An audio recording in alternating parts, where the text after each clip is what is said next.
Iran Israel युद्धामुळे आता आपण पाहतोय उद्भवलेल्या इंधन टंचाईचा फटका आता पंढरपूरच्या विठ्ठल मंदिर समितीला सुद्धा बसलेला आहे।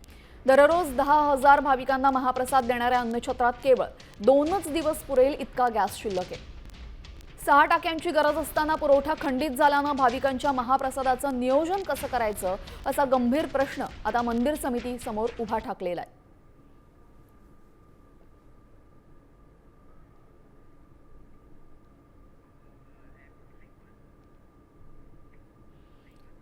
दरम्यान थेट जाऊयात आपण पंढरपुरातील अन्नछत्रात। त्या ठिकाणी आमचे प्रतिनिधी भारत नागणे उपस्थित आहेत, त्यांच्याकडनं अधिक माहिती आपण घेऊयात।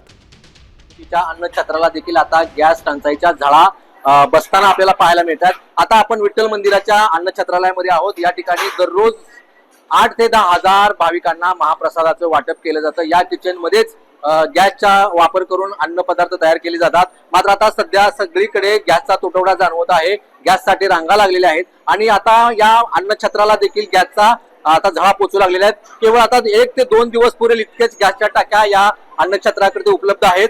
त्या मात्र आता भविष्यामध्ये 1-2 दिवसामध्ये आता अन्नछत्रासाठी जे भोजन तयार केले जातं त्याची समस्या आता या ठिकाणी निर्माण होणार आहे। आपण पाहतो की अशा पद्धतीचे दररोज इथे या ठिकाणी सकाळ आणि संध्याकाळी जवळपास 6,000 भाविकांना अन्नछत्रामध्ये अन्नदान केले जातं, भोजन दिलं जातं।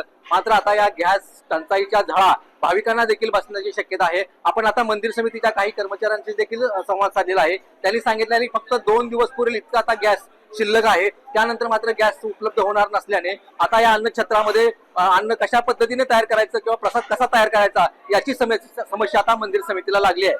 कॅमेरामॅन राजू मिसाळसह भारत नागणे, साम टीव्ही न्यूज, पंढरपूर।